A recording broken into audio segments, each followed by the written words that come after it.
You know, video game remakes have gotten a bad rap over the years, and it's not completely unwarranted. Studios taking beloved IPs and tampering with the source material, a lot of the time making a lesser product, for the sake of earning a few extra bucks has left a bad taste in people's mouths. Making games like The Last of Us Part 1, an impressive technical showcase but otherwise pointless given how accessible the original is. Or 13, what was once an FPS cult classic turned into a shell of its former self.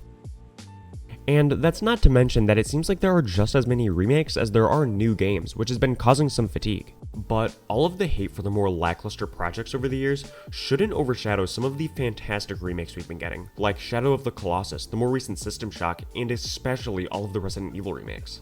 Well, maybe not all of them. It's the remakes like these that show what kind of love and respect you can give to these older titles without disrespecting what came before. The remake of Resident Evil 2 in particular is one of the purest examples of how to do a remake properly. So many scenes and characters from the original were reinvented to accentuate what the original was conveying. Unlike the admittedly disappointing remake of Resident Evil 3, RE2 is the full package, taking the original and improving upon it in almost every way.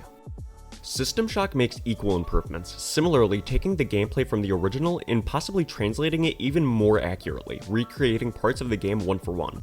Elevating the storytelling from a modern lens and tweaking gameplay to be more digestible for a modern audience is a great way to draw people in who aren't familiar with games from older generations. In some cases, these changes can be significantly more drastic than others. But if done right, I think it's necessary if it means that more people will be able to experience the stories that we've grown to love over the years. Shadow of the Colossus is another example of a remake done right but in a completely different way. This remake chooses to make almost solely cosmetic changes, leaving the original experience largely intact, changing only visuals and audio with minimal gameplay improvements. While the team behind it did a phenomenal job, with so little gameplay having been changed, the controls have aged poorly in a way that the Resident Evil remakes haven't.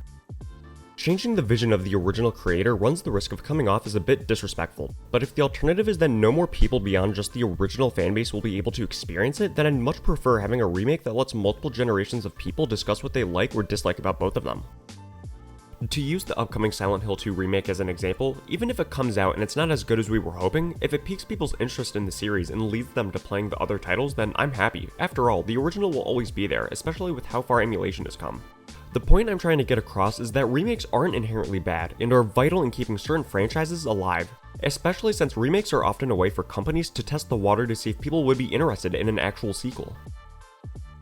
While the vision of the original artist should always be treated with respect and class, I feel it hurts the media we consume to be so restrictive on art that you can't let other people experience something in a different way that you did, regardless if it's a remake or not.